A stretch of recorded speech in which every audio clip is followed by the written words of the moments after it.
जादुई छड़ी। बहुत समय पहले की बात है। एक छोटे से गांव में रामू नाम का एक गरीब लकड़हारा रहता था। रामू ईमानदार और मेहनती था, लेकिन किस्मत ने उसका साथ नहीं दिया। उसकी जिंदगी कठिनाइयों से भरी हुई थी। हर दिन सुबह से शाम तक वह जंगल में लकड़ी काटता और उन्हें बाजार में बेचकर अपना गुजारा करता था। उसकी पत्नी सीता और बेटा मोहन भी उसके साथ इस संघर्षपूर्ण जीवन को जी रहे थे। रामू को हमेशा लगता था कि यदि उसे एक मौका मिल जाए तो वह अपनी किस्मत बदल सकता है। एक दिन रामू जंगल में लकड़ियां काट रहा था। तभी उसे एक अजीब सी आवाज सुनाई दी। आवाज दूर से आती हुई लगी, जैसे कोई उसकी मदद के लिए पुकार रहा हो। रामू ने अपनी कुल्हाड़ी उठाई और आवाज की दिशा में चल पड़ा। जंगल के अंदर जाकर उसने देखा कि एक बूढ़ा साधु एक विशालकाय पेड़ के नीचे फंसा हुआ है। पेड़ की एक बड़ी शाखा साधु के ऊपर गिर गई थी, जिससे वह हिल भी नहीं पा रहा था। रामू तुरंत उसकी मदद के लिए दौड़ा और उस भारी शाखा को हटाकर साधु को बाहर निकाला। साधु ने राहत की सांस ली और रामू को धन्यवाद दिया। उन्होंने रामू से कहा, तुमने आज मेरी जान बचाई है। मैं तुम्हारे इस उपकार को कभी नहीं भूलूंगा।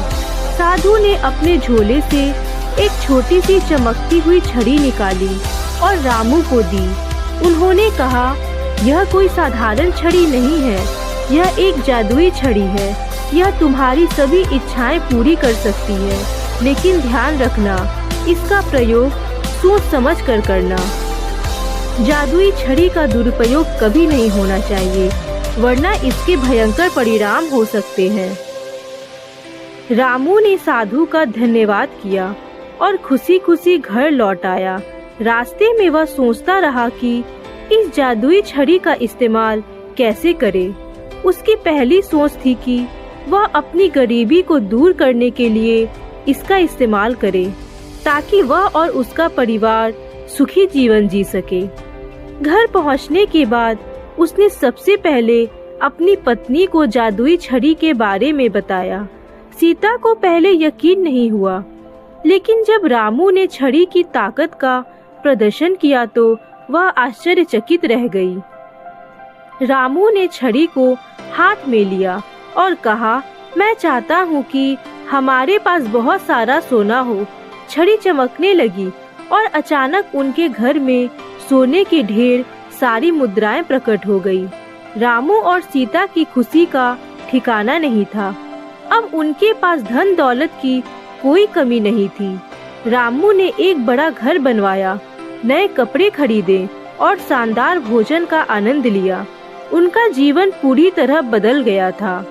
लेकिन जैसे जैसे समय बीतता गया, रामू को और भी बड़ी इच्छाएं होने लगी। उसने सोचा कि अगर यह जादुई छड़ी इतनी शक्तिशाली है तो क्यों न इसका उपयोग और अधिक शक्ति और प्रसिद्धि प्राप्त करने के लिए किया जाए। रामू अब सिर्फ धन नहीं चाहता था, उसे और भी चीजें चाहिए थी, जैसे कि गांव का सबसे ताकतवर व्यक्ति बनना।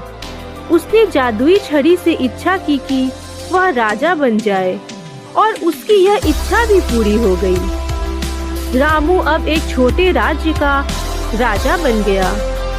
राजा बनने के बाद रामू की जिंदगी में बदलाव तो आया, लेकिन साथ ही उसका स्वभाव भी बदलने लगा। वह पहले की तरह ईमानदार और मेहनती नहीं रहा। अब वह दूसरों को हुक्म देने लगा और अपनी शक्ति का दुरुपयोग करने लगा। उसने छड़ी से और भी कई इच्छाएं की, जिनमें से कुछ इच्छाएं स्वार्थपूर्ण थीं। धीरे धीरे रामू के भीतर लालच बढ़ता गया और वह उन लोगों से भी कठोरता से पेश आने लगा जो कभी उसके करीबी हुआ करते थे। रामू अब इस बात को भूल चुका था कि साधु ने उसे जादुई छड़ी का उपयोग समझदारी से करने की सलाह दी थी। एक दिन उसकी एक इच्छा ने उसे बड़ी मुसीबत में डाल दिया। रामू ने अपनी ताकत को और बढ़ाने के लिए छड़ी से इच्छा की कि उसके राज्य के सभी दुश्मन नष्ट हो जाएं। छड़ी ने उसकी यह इच्छा तो पूरी की, लेकिन इसके परिणाम स्वरूप निर्दोष लोगों की भी जान चली गई राज्य में हाहाकार मच गया और रामू की प्रजा उससे नाराज हो गई। लोग उससे घृणा करने लगे और रामू को राज्य छोड़ने के लिए मजबूर होना पड़ा। अब रामू को अपनी गलतियों का एहसास हुआ। उसने समझा कि लालच और शक्ति की भूख ने उसे अंधा कर दिया था। उसे साधु की बात याद आई कि जादुई छड़ी का उपयोग सोच समझ कर करना चाहिए। रामू ने फैसला किया कि वह अब इस छड़ी का उपयोग नहीं करेगा और साधु से क्षमा मांगेगा। रामू उस साधु को खोजने के लिए फिर से जंगल की ओर चल पड़ा। कई दिनों तक भटकने के बाद उसे वही साधु एक पेड़ के नीचे ध्यान मग्न बैठे हुए मिले।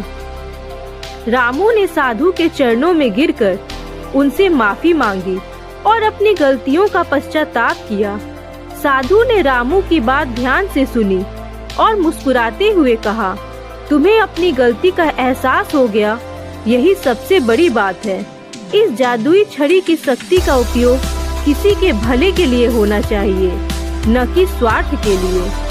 साधु ने रामू से जादुई छड़ी वापस ले ली और उसे आशीर्वाद दिया। रामू ने साधु का धन्यवाद किया और वापस अपने गांव लौट आया। उसने फिर से अपनी पुरानी जिंदगी शुरू की, लेकिन अब वह पहले से ज्यादा समझदार और संतुष्ट था। उसने अपनी मेहनत से काम किया और यही सीख लिया कि असली सुख और शांति लालच और ताकत में नहीं, बल्कि ईमानदारी और सच्चाई में है। सीख। इस कहानी से हमें यह सीख मिलती है कि शक्ति का सही उपयोग ही सच्ची सफलता है। लालच और अत्यधिक इच्छाओं से इंसान कभी भी खुश नहीं रह सकता। हमें संतोष और मेहनत से अपना जीवन बिताना चाहिए और हमेशा यह ध्यान रखना चाहिए कि किसी भी शक्ति का उपयोग जिम्मेदारी से किया जाए। धन्यवाद।